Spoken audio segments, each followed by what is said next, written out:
Vamos ahora a escuchar a la doctora Lucía Mendoza con el tema cambios en la expresión de los genes del reloj asociados al insomnio y fragilidad. De la doctora Lucía Mendoza Viveros, les comento que es psicóloga y maestra en ciencias bioquímicas por la UNAM y doctora en biología celular y de sistemas por la Universidad de Toronto. Ha realizado estancias postdoctorales en colaboración en grupos del Instituto de Investigaciones Biomédicas de la UNAM y desde 2023 es investigadora titular A de la División de Biología Molecular del Instituto Potosino de Investigación Científica y Tecnológica. Es especialista en el estudio de los ritmos biológicos y su relación con diversos aspectos fisiológicos como la adaptación estacional, el sueño, la salud metabólica, la salud mental y en envejecimiento. Cabe señalar que en 2019 la doctora Mendoza recibió la beca para las mujeres de la ciencia L'Oréal UNESCO AMC y es miembro del Sistema Nacional de Investigadores del nivel 1. Tiene además 18 publicaciones entre artículos de investigación, capítulos de libro y textos de divulgación. Bueno, brevemente su semblanza porque la doctora también tiene una amplia trayectoria de reconocimiento académico, entonces le damos la palabra, doctora. Muchas gracias por la amable presentación y obviamente por la invitación a este simposio. Y pues bueno, yo voy a continuar un poquito con el tema del sueño, de los ritmos biológicos, y el reloj del que yo les voy a hablar en realidad es distinto al reloj molecular. Ahorita vamos a hablar un poquito más al respecto. Y pues bueno, yo les voy a hablar, como dice el título, en los cambios de expresión en los genes del reloj en la persona mayor. Y pues bueno, a manera de introducción muy general, les voy a hablar sobre los ritmos circadianos.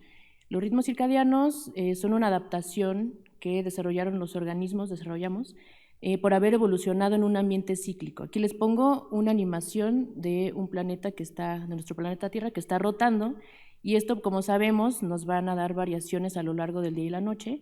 La variación más obvia es que tenemos luz y oscuridad, pero también esto implica que hay variaciones en la temperatura, y dependiendo de nuestro nicho ecológico, para nosotros no importa tanto, pero pues para el resto de los animales, la disponibilidad de alimento y la presencia de predadores sí van a variar a lo largo del día y la noche.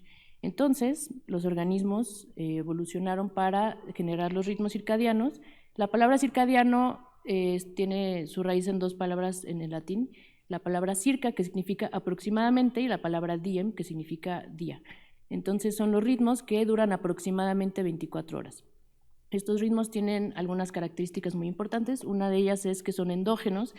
No son una respuesta a que ya cambió a la noche o ya cambió el día, sino que están codificados en nuestro ADN y se van a expresar de una manera que les voy a platicar en un momento.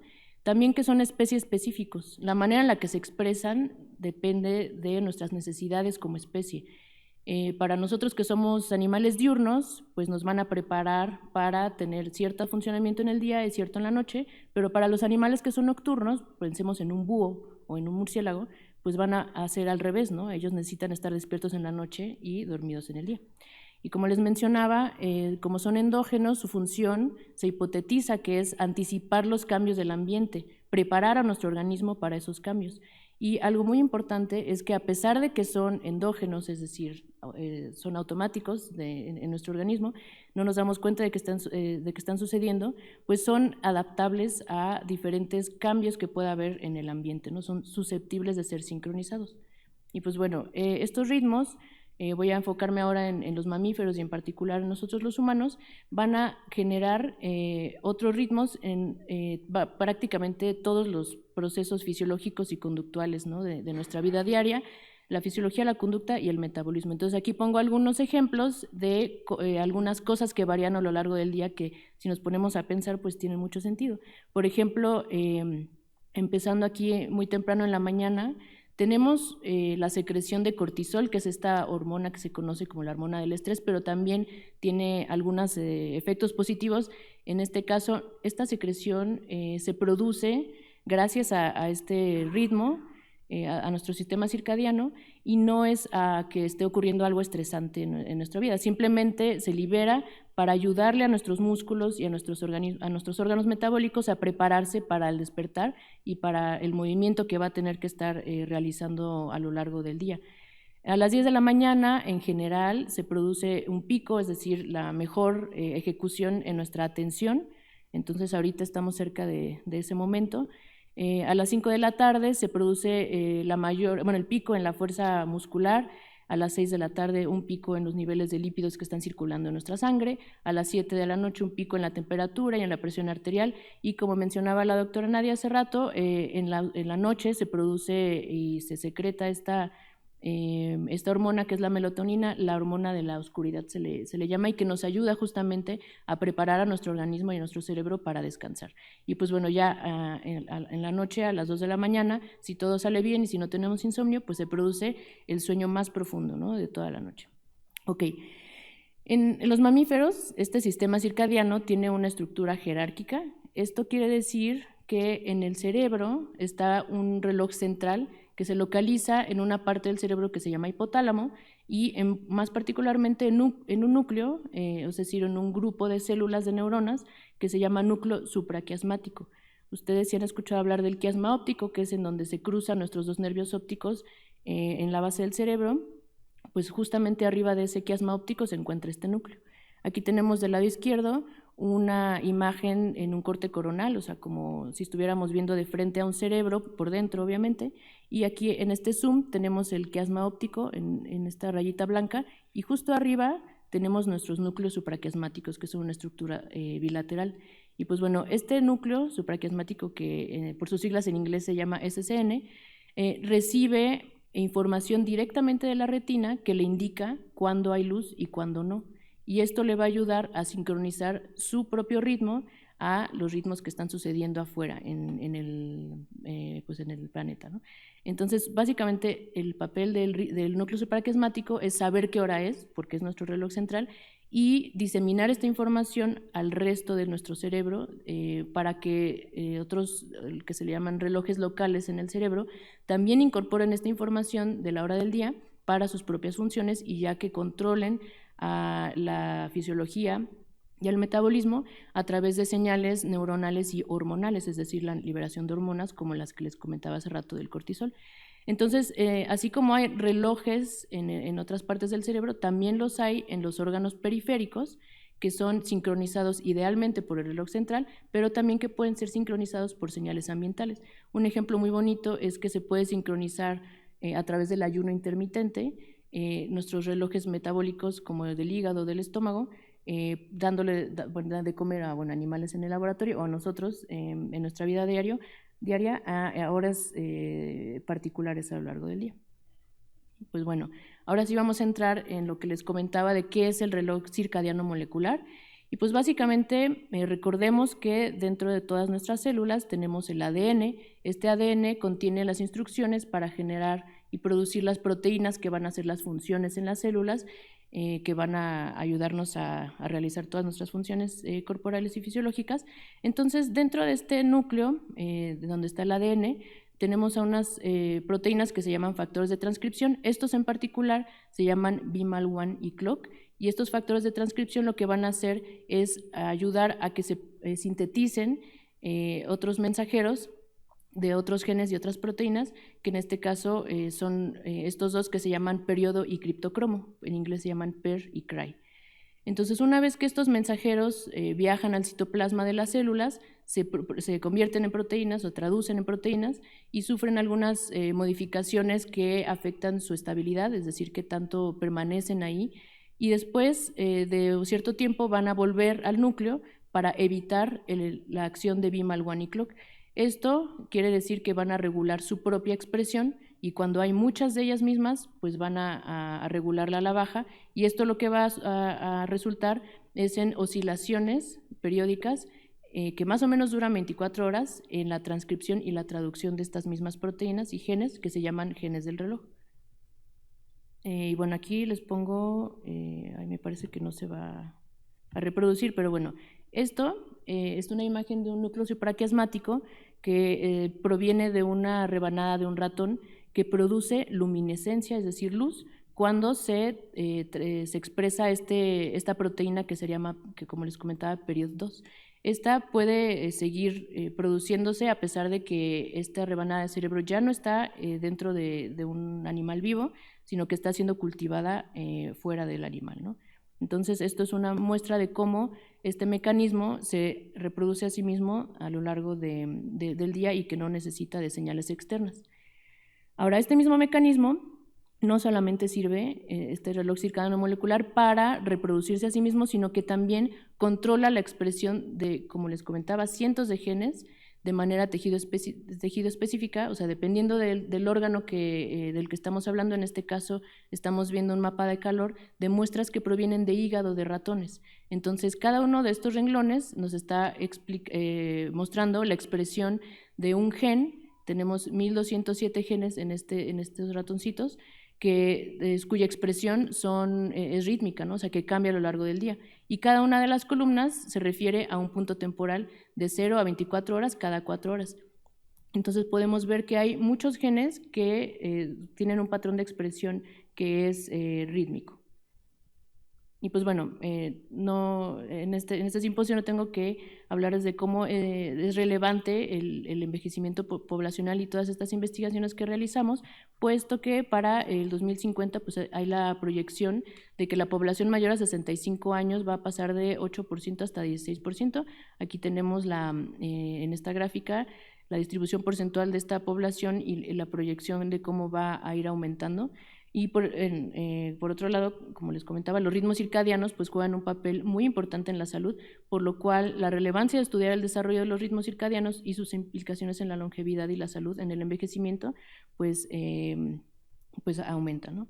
Entonces, bueno, esta imagen es para mostrar cómo los ritmos circadianos en las personas adultas mayores van cambiando.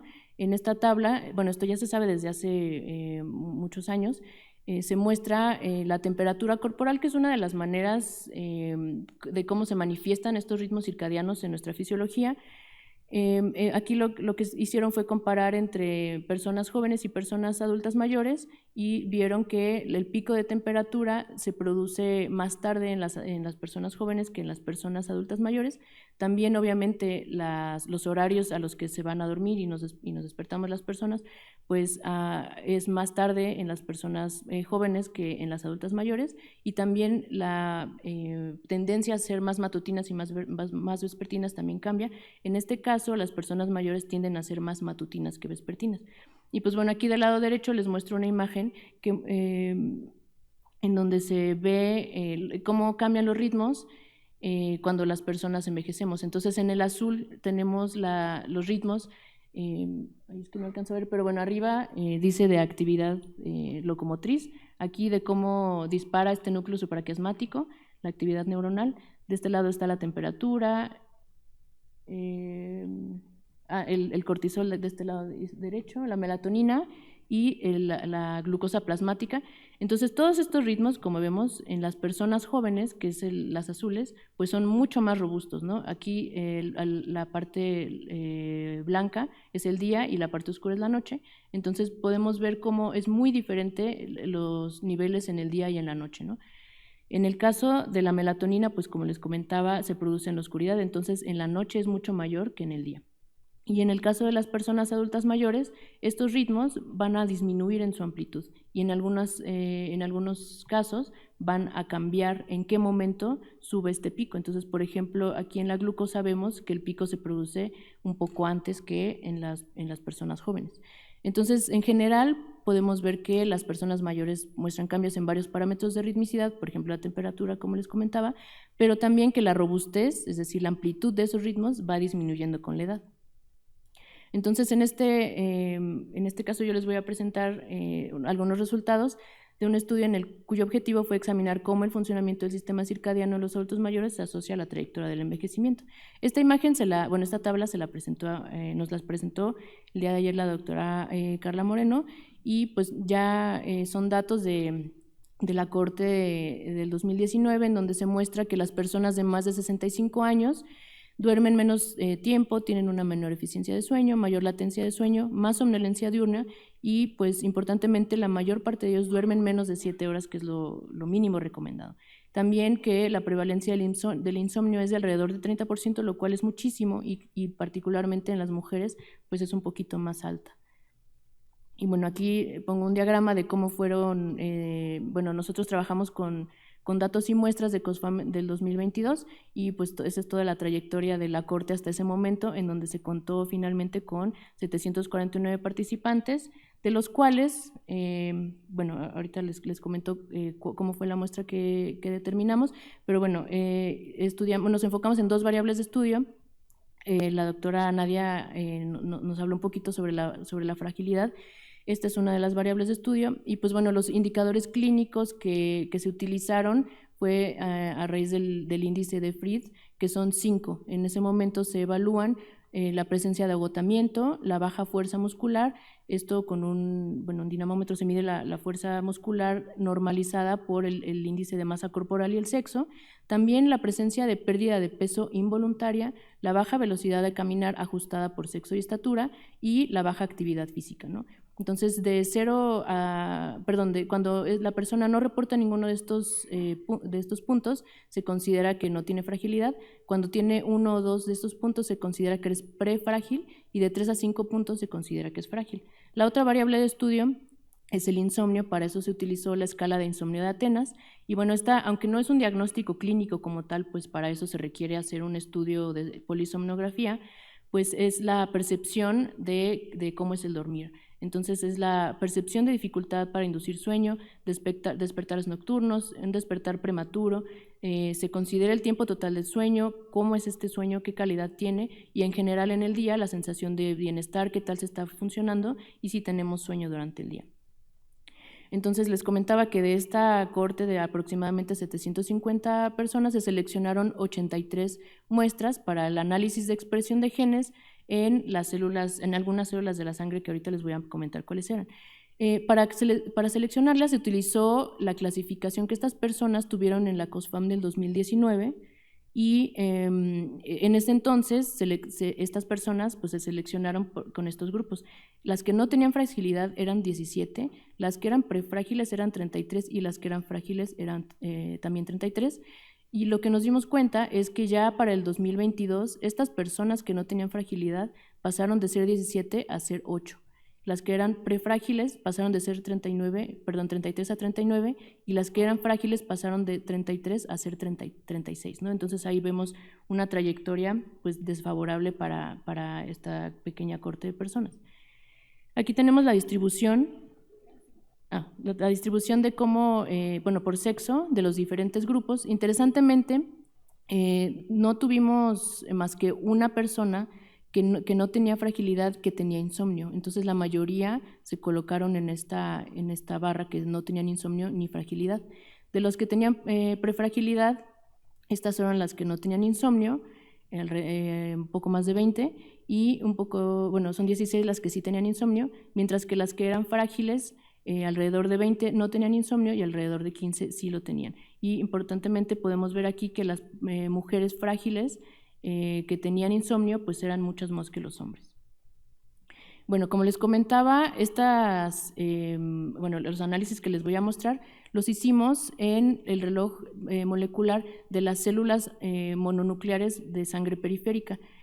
Para ello se tomó una muestra de sangre entre 8 y 10 de la mañana. Es importante que esta toma de sangre haya sido a la misma hora para todos nuestros participantes y esta sangre se utilizó para aislar estas células mononucleares de sangre periférica o PMBCs. Aquí tenemos un diagrama de cómo se separan a través de un gradiente por su densidad y su tamaño, y tenemos aquí las PMBCs, que son linfocitos y monocitos que tienen estas características.